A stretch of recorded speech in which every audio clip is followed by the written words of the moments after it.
Now I'm a little heated today. I just got back from the grocery store. I just paid $47 for some damn groceries that used to cost 25. $47 for some damn milk, bread, eggs, and some damn ground beef. And that's it. That's all I bought. And I'm standing there at that damn checkout and I'm thinking to myself, when in the hell did this become normal? And at what point did I stop being shocked by these damn high ass prices? And then on the way home, I stopped out front and me and my neighbor Dave were talking.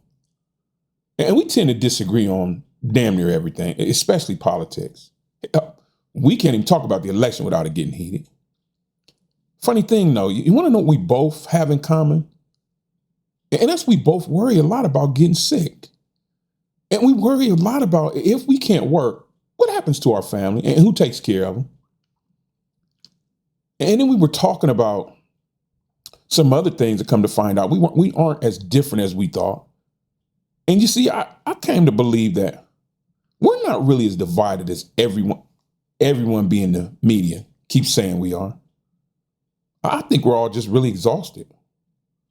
And I think we're just too damn blind to see that we're all tired for the exact same reasons. And I think that once you start to look at it like that and through that lens, it might just change how you start to think about some things. I can tell you something, though. I can tell you that most Americans are one or two paychecks away from disaster and from healthcare that's too damn high and housing costs that are insane compared to what we're bringing home. And retirement, please don't make me laugh. Half of us looking at our 401ks and we're wondering, are we ever going to really be able to retire? And then what about the other half? The half that doesn't even have 401ks. And I'm having this conversation with my brother-in-law a couple months back. And man, this cat's been working construction for over 25 years. And he brings up the fact that he's thinking about driving for Uber on the weekends. And I'm like, why? Why the hell would you drive for Uber? And he tells me, man, he's not sure he's going to be able to make his mortgage payment next month. Now stop and think about that for a second. This man works construction, yet he doesn't think he's going to be able to make his mortgage payments. Something's wrong here, people. Something is wrong. But the real problem is you can't think clearly when you're always worried about falling behind on something, and you can't be at your best when your brain is stuck in fight or flight mode. And I think that's why a lot of us we feel off. We're not on top of our game like we should. So while my brother-in-law is out working construction all day and thinking about Uber at night and just trying to keep a roof over his head and his family's head, the very people who created all this mess, they're out there too, man. They're just living it up, though. I can almost bet you they're not sitting around worried about mortgage payments or choosing between groceries and gas or worried about getting sick. So when I see people getting angry at each other over politics that they have no control over, I think to myself, man, what in the hell's wrong with you? We're fighting the wrong people. We're mad at the wrong people. But it's just, we're all so damn worn out, man, and exhausted from just trying to survive. But we can't actually see who's screwing us over. In a system, man, that was designed to work for the common man. It doesn't work anymore. It really doesn't. But I think that by now, most people have realized that. From a healthcare system, man, that it'll bankrupt the shit out of you if you use it. If you don't have insurance, even with insurance. To an educational system, a higher educational system that it'll keep your kid in debt, man, for damn near the rest of their lives. To the bullshit jobs out there, man, that don't even pay enough to live on now. It seems like everything is broken. But how did it get that way? Or was it broken on purpose? And then I think about my neighbor Dave, the one I was talking about earlier. And sometimes I watch him come home, he comes fucking home worn out, man. That cat worked so much harder than I ever did. And then I think about my poor brother-in-law, man, putting in all them damn hours on that construction site. But for whatever reason today, in today's economy, man, all that work, that math just not adding up for them. Everything has went up, but their paychecks, and I just think that, man, at some point, somebody went and changed all the rules to the game, but they didn't bother to tell anybody out there about it. And so now we got all these companies out here, man, and you see this too, making record profits, billions on top of billions. I keep thinking about Exxon. Yet they have workers who need to apply for food stamps just to make it. So you're working full time, and yet you have to apply for food stamps just to make it in America today? So at what point do we all get priced out? And the politicians don't get me started on them, man. These are the very same politicians that we voted to put in office. The ones that are supposed to be representing us, right? Oh, and these boys are out here living like kings. And then they have the nerve to look down on us and point their little fat fingers and scold us and tell us we need to tighten up our belts. And then when we, the people, remember that? We, the people, when we get pissed off about this BS, which we have a right to do, they have the audacity to tell us that we're not working hard enough, or we're not smart enough, or, my favorite, we're not grateful for what we have in this country. And people, I don't know about you, but in my book, that's not a system failure. That's an outright betrayal.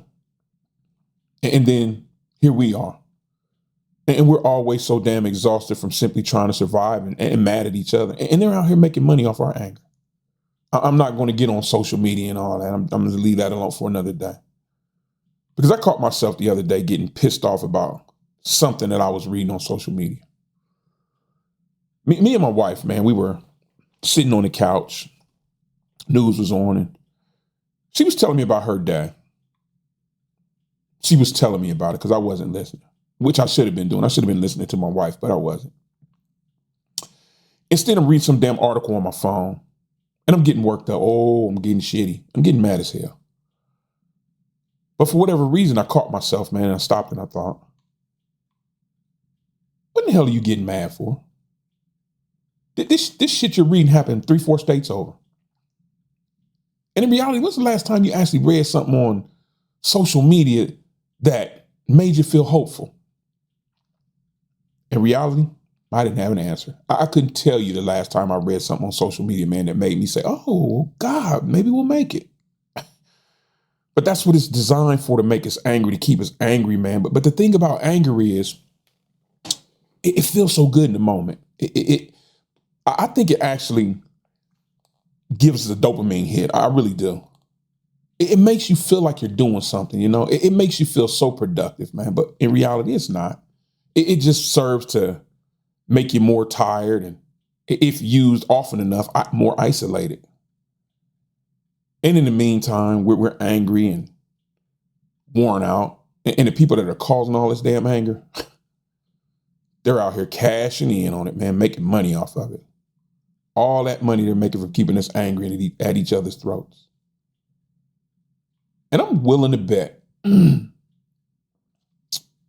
not exhausted, and they're not angry, and they're not tired.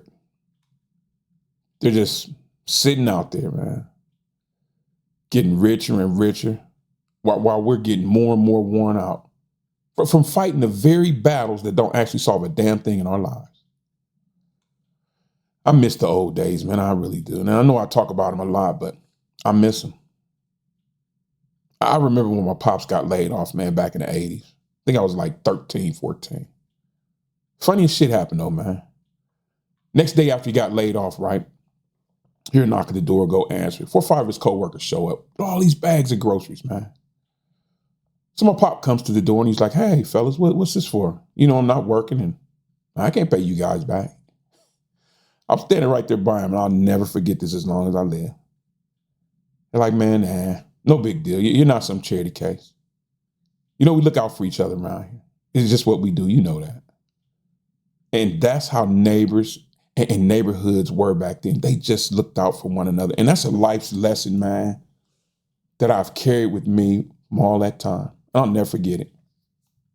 Because nowadays, most people don't even know the people living right next door to them. And most of the times, if you do, and if you ask for help, they'll tell you go figure it out yourself. Everything is your problem to solve. I don't know. I guess the thing is, though, people, in today's world, we're connected to so many people online. Then why does it feel like we're more alone than ever? I don't know.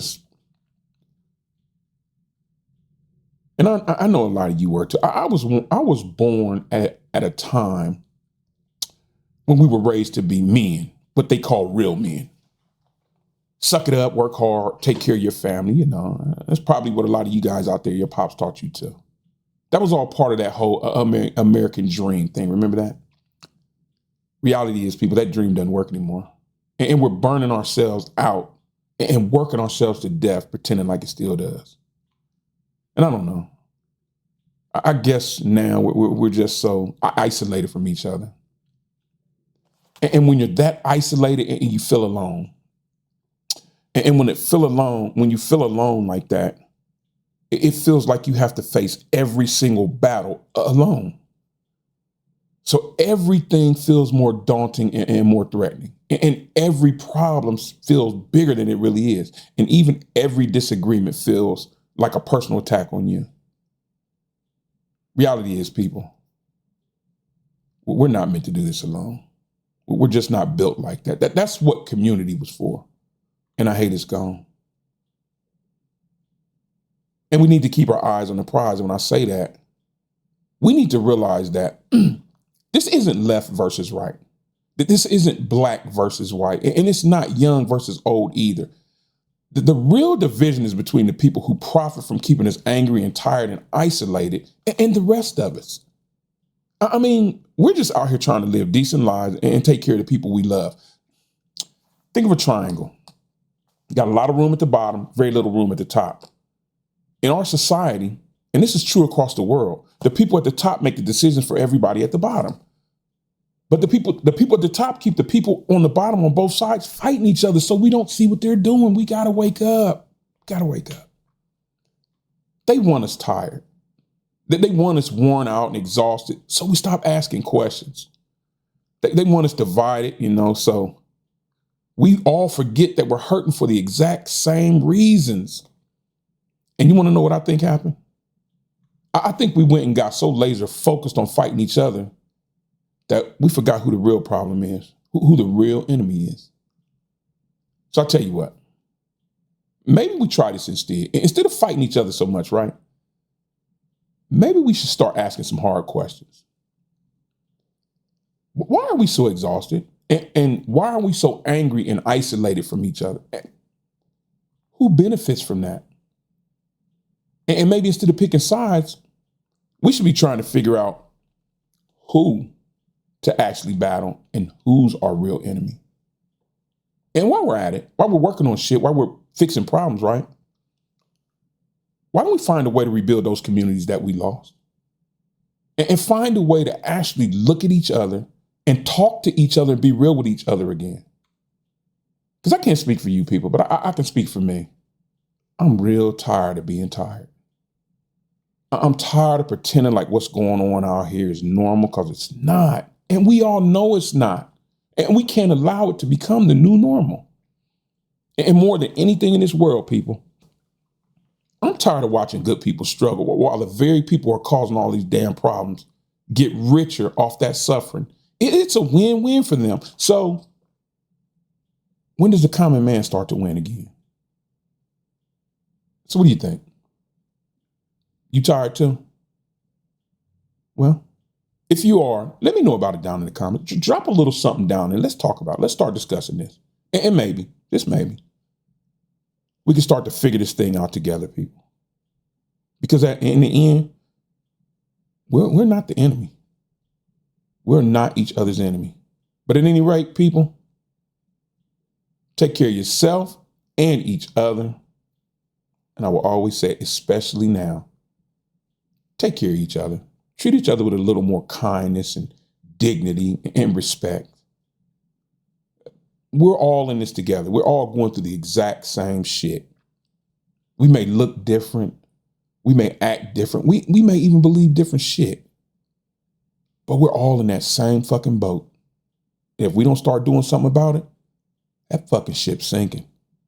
But at any rate, I'm out of here. I'll see you guys in the next one.